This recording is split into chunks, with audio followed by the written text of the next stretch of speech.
I'm Zay, and this is my 1947 Chevy Fleetline. What are we doing?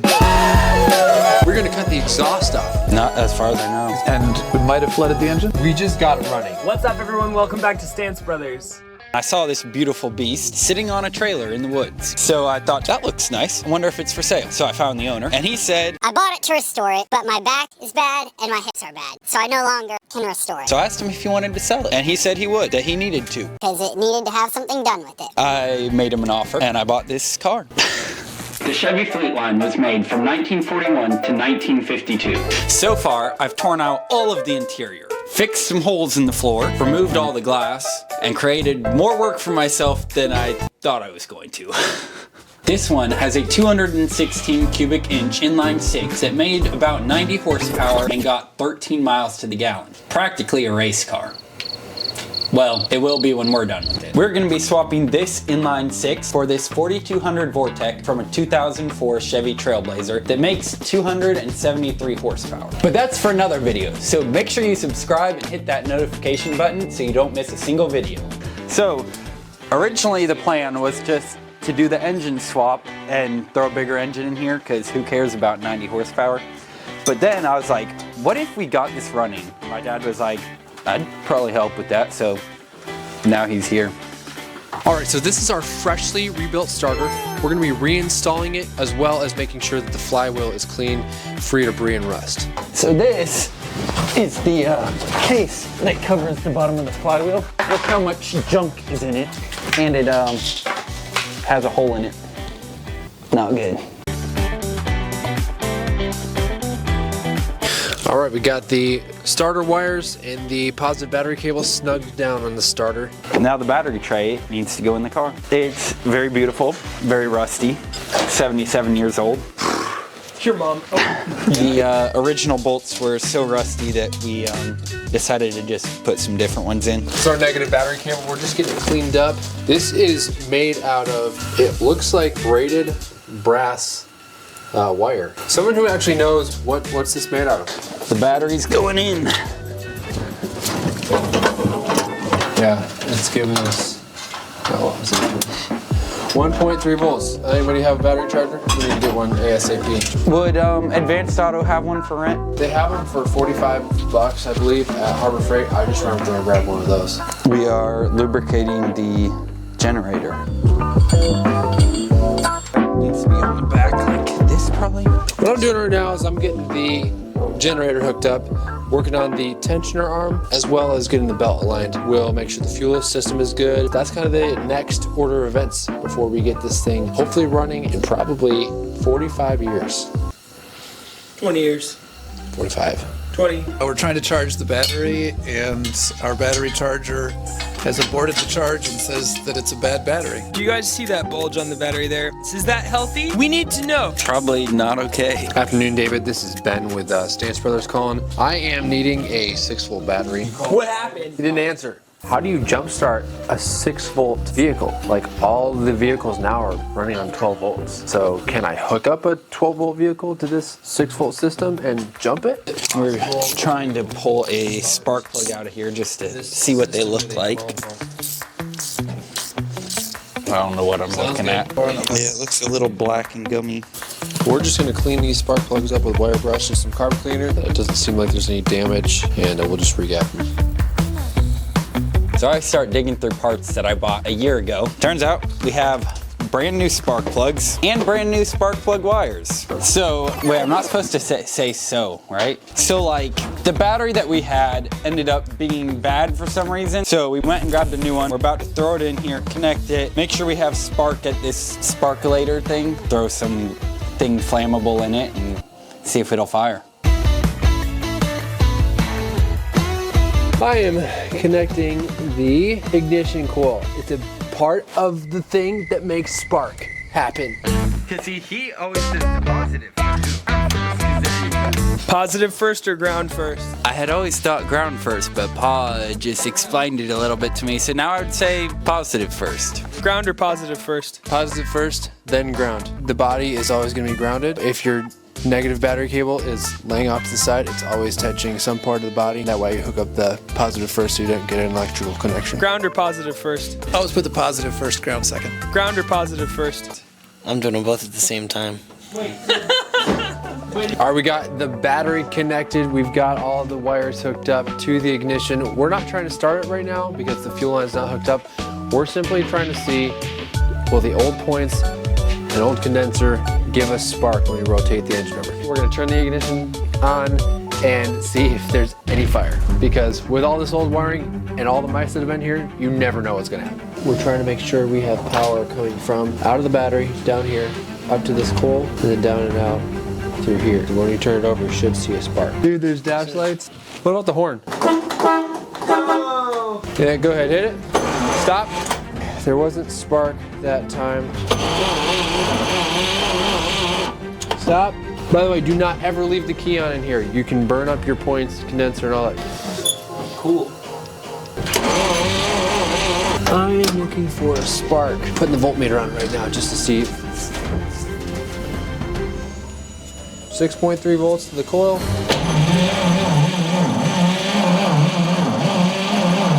So we're still not getting any spark. Is it dirty points? Is it bad ground? It's got to have some place to go in order to complete the circuit. So maybe the body of the distributor has to be grounded to the engine. This is the part I wish I knew more about.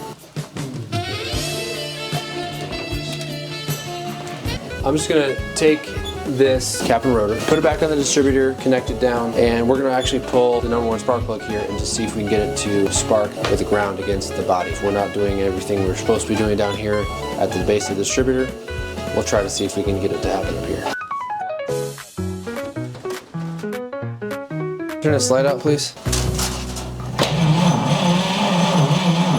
All right, turn the key off. What are you creating? A ground connection for the distributor.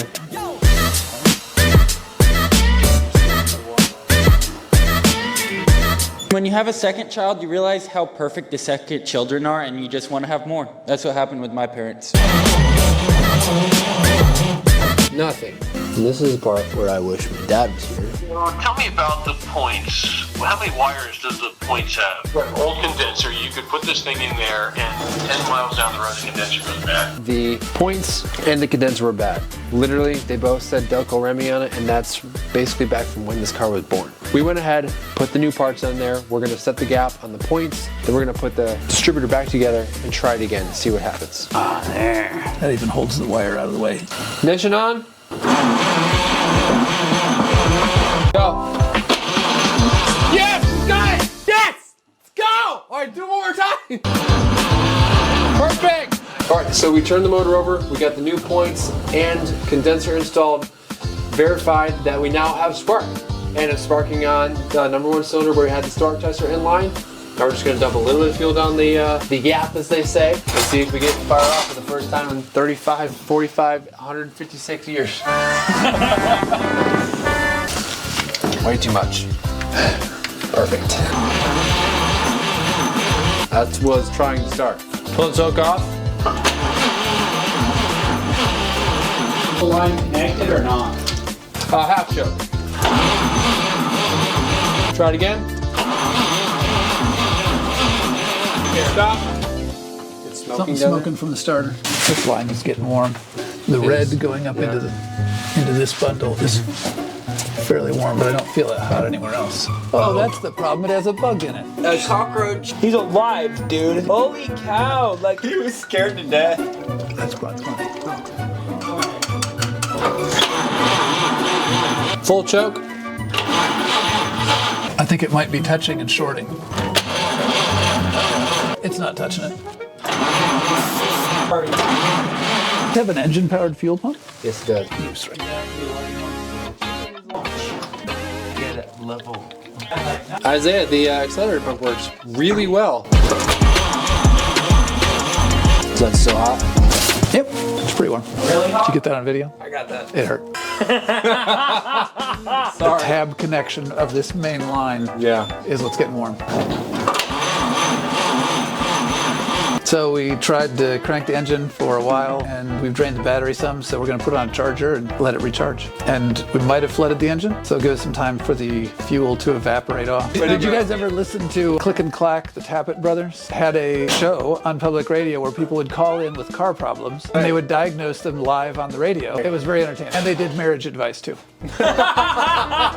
So as we were just turning this motor over, realized that, hey, listen, this thing's been sitting for years. There may have been a mouse or a dirt dog or something, got in the exhaust, plugged it all up, which is why it's having a hard time pushing the exhaust gases out. So we're gonna cut the exhaust off right in front of the muffler so that it has an easy flow right out. That should help us with getting this thing started. Every proper car needs its exhaust cut off. Right. Yep. Ready? Yes. Pump it twice.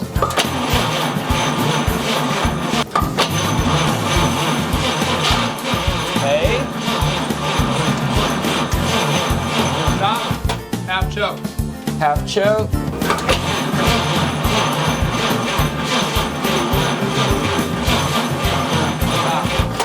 It was finally getting a fuel to like pop off. Try it one more time. All right. It wants to go. Like right now, it's the supply of fuel is like too low. You wanna open?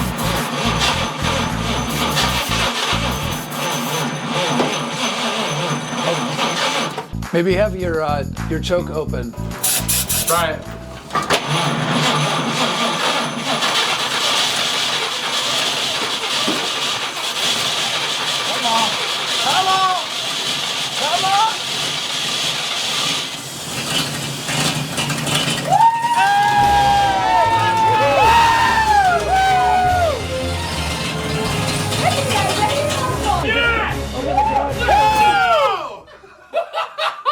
It's done analyzing now. All right, that's what we needed to accomplish. That's success. We needed to figure out if it ran. It does run, indeed. Do you want to crank it again? If it runs for 5 or 10 minutes without much cooling in it, it should be fine. Vice Garage does it anyway.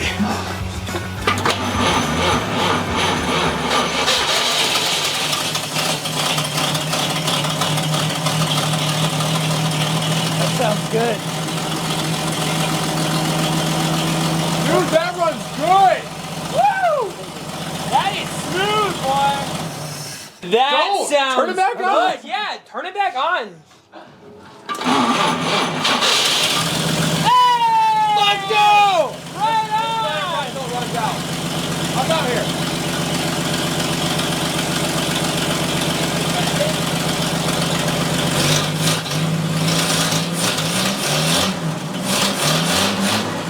That's all we're gonna do. We gotta let them warm up. Oil and everything. That's pretty sick, dude.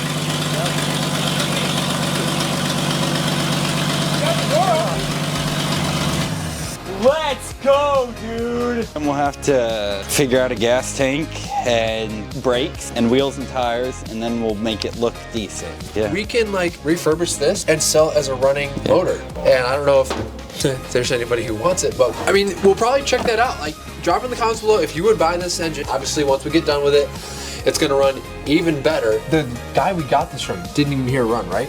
Not as far as I know. I don't know, just to hear that thing pop, and it ran so smooth, dude. Today, we went through the ignition system.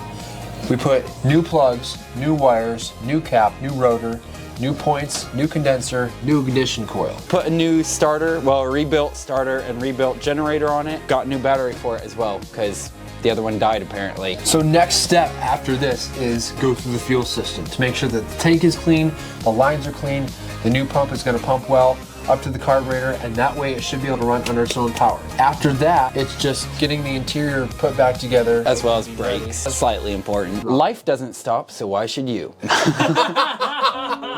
To me, this is just a cool old car I found and bought. But to someone else, it could hold some really core memories of maybe their grandpa's old car or something like that. So if that's you, we would love to hear your story. So drop a comment, tell us all about it. What's up, Dad? We got it running! See if it'll fire, if it still has fuel in it real quick. Was it you put the points in the condenser and then you put it in there to ring? Well, we also cut the exhaust off. Is it for Stance Brothers post? Yeah, it's gonna be on YouTube on our channel. Clean it up. Don't Thanks for forget, the I'd like to post. see those points in condenser. Yes, Isaiah said you could have them. I can have them? Yes, he wants you to have them. Oh. That's part 1 of our mini series. I don't know what I'm supposed to.